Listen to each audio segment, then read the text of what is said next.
uh, welcome to this session. And right now we're going to go through how to set up your WordPress manually. And I'm insisting on manually. I probably am anal about it, but it's just something that I prefer setting up my websites manually because I have been hacked before using those softwares like Softaculous, etc. And it's never fun. So I prefer just doing this stuff manually. It only takes me if the software if your software takes you 2 minutes, for me it takes me 3 minutes. So there's no difference to me in terms of time, and I have full control of whatever it is that I want to do. So we'll go through that during this session. Okay. Now, why do you need your own website? And obviously the first thing is branding.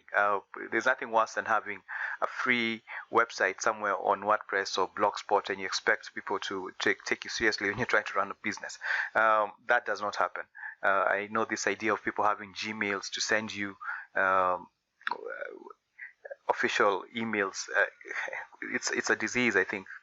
Because it doesn't make sense to me when you're running a business and you're using Gmail as your account. Really, you should be having your own website. After all, you're paying rent. Why not pay for hosting? Hosting is something that's like 500 bob or $5 a month, even 10, 20, $30 a month. Why are you scrounging on the issue to do with your own website? So at least get your own domain name to begin with.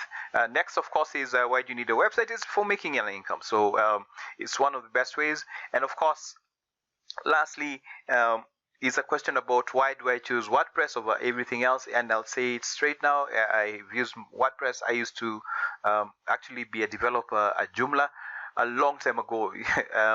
And I still jumped Joomla, even though we were one of the first people to start using Joomla. I went to WordPress and I've never turned back. And technology is moving faster. Of course, there are better, more expensive CMSs out there. But here we're talking about a CMS that is free and open source and is easy for you to manage. So that's why I prefer it if you're using WordPress. But I've got no choice for you. You can choose any system that you want to do as long as you've got your own domain name and you're starting to do your own marketing on your own website. So mine is just a personal liking to WordPress. Other people like just coding on their own with their own hands. That's fine with me. I really it doesn't affect how you do your marketing. Okay.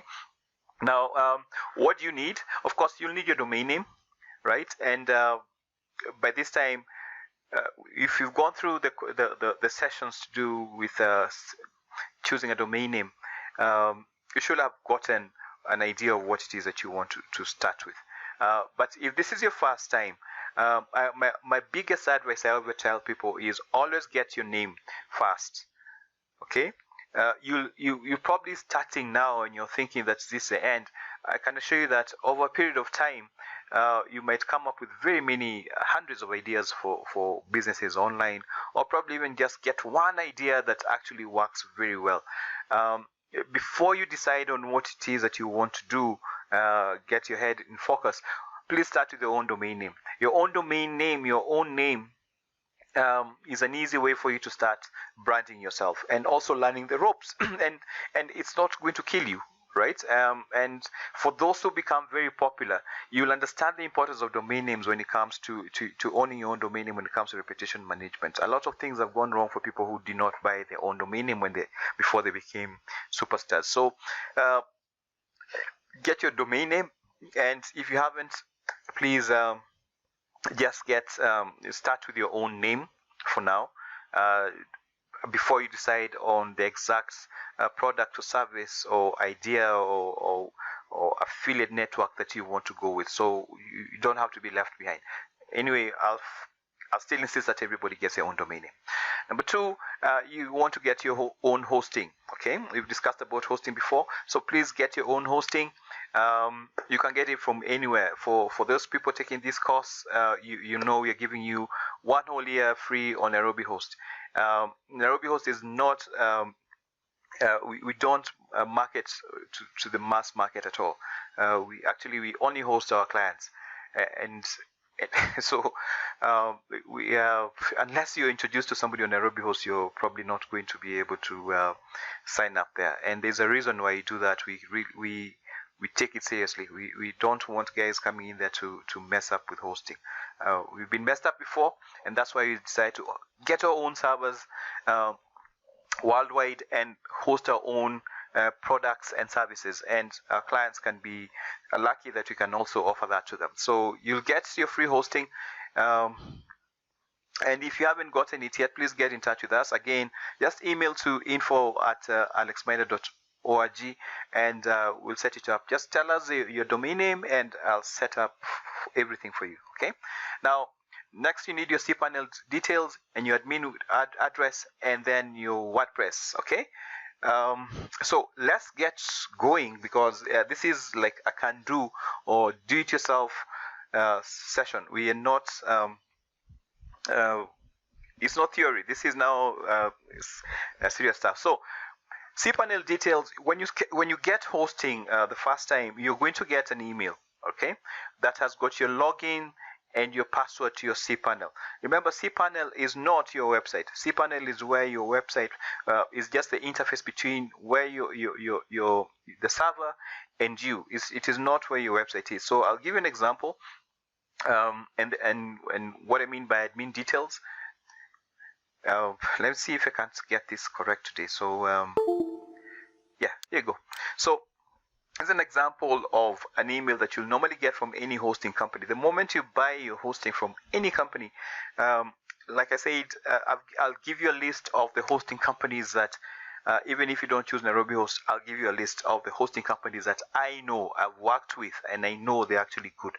And they range from cheap ones to very, very world-class hosting, and probably the best hosting worldwide. So you'll normally get an email with the login details, which tell you the username and the password, and then the control panel URL. Okay, so whatever, if you click this, you'll be taken straight to the control panel, and then where your domain name is. So if you've already gotten your domain name, you'll also get this together with your domain name. So if I was to click there, I'll be taken to what you call the cPanel login. So that's what you're going to get when you're starting out, right? Now, for those, of course, who've done this before, you can skip this session, but for others, let's just move on with this, because everybody needs to understand this. Second, you'll get what you call the name server, the server IP, and then this name server, the name server 1 and name server 2. So this is information that you need to put in your domain, in your when you buy your domain at your probably something like Namecheap or Namejet, wherever it is that you're going to buy your domain name from. This is information that the domain name company will need from you. But if you buy your domain name from the same company, so let's say you bought it from Nairobi host, all this is done for you automatically. So this is just a situation whereby you decide you're going to buy a domain name from another company and then get hosting from another company. So the domain name will need this information, and they'll actually guide you on where to put this information. So the hosting company will give you this, and this is what you'll need to give to the domain company. So, but if you're buying the domain name from the same hosting company, you really this is already propagated for you automatically, so you don't need to worry about that. But the most important part is that what you get here is your cPanel login. All right, so what I'm going to do here is that I'm going to go straight into the sites this is a test site, so you don't need to know the URL. So this is a website and that you're going to test, and you already set it up with everything else, and that's what your website should look at the very beginning. Okay, now next we want to go to the cPanel. Okay, and you'll get your username and your login and your password from your hosting company, and just add them to the site. Okay,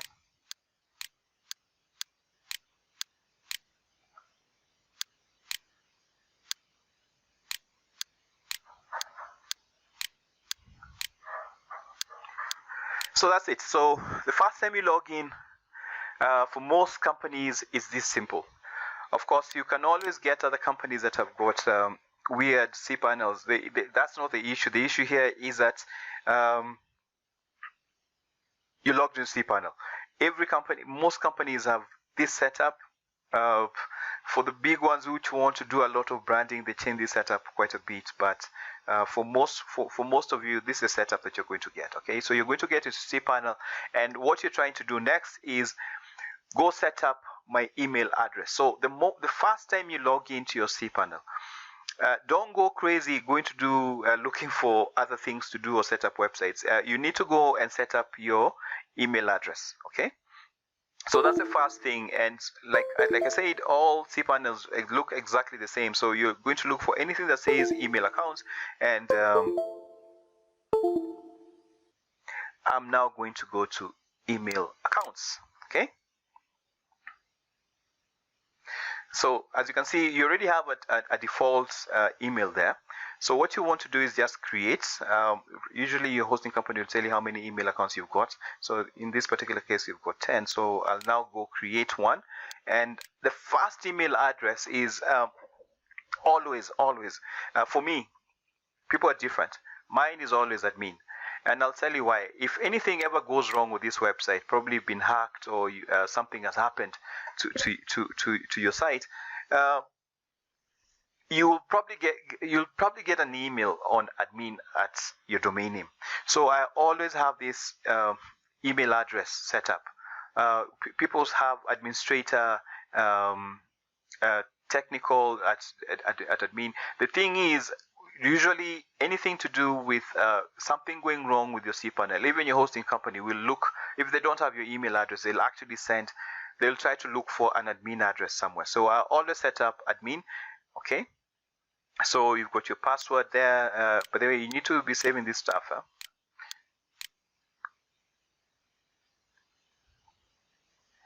I'm going to save this because I won't remember it. So this is admin. Now, this admin, I usually use it for everything, but I want something different for my website. Okay, so I'll probably go and create something like info. Info is just information about you. So we always have a general email that's a lot of things go into, crap information, anything that's anything. Okay, so all you do is just you put your username, generate a password, and then just click on create, and that's it. So again, I've got my password, my email there. It's called info, and then my password, and that's it. So once I've set up my email, you can always go check it if you want to see how it looks like. So I'll go to info and look at what it looks like.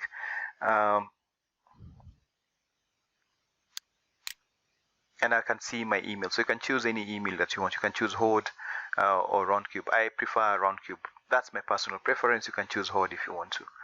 So that's it. I already have my email address, and I can now move on to the next step. So I'll get my client configuration for those guys who do IT stuff. This information that you can use to add to your Outlook if you don't prefer using the online email. But this is just the same thing as a Gmail, but this is for your own website. Okay, so that's the first step. And next, I'll come in and we'll discuss how to set up the WordPress. So the first thing you want to do when you go into cPanel, the first time you log in, is please just set up an email address. I'll tell you why, because you will forget to set up an email address. I usually like doing things that I know I'll forget later. They're not that important until you don't have them. So I always set up my email first. After the first moment I enter any cPanel or Plesk, I always set up my email first. So once I've done that, now I can come back and talk about WordPress. Okay, so that's the first session, and let's see in the next session we'll start doing setting up your WordPress website.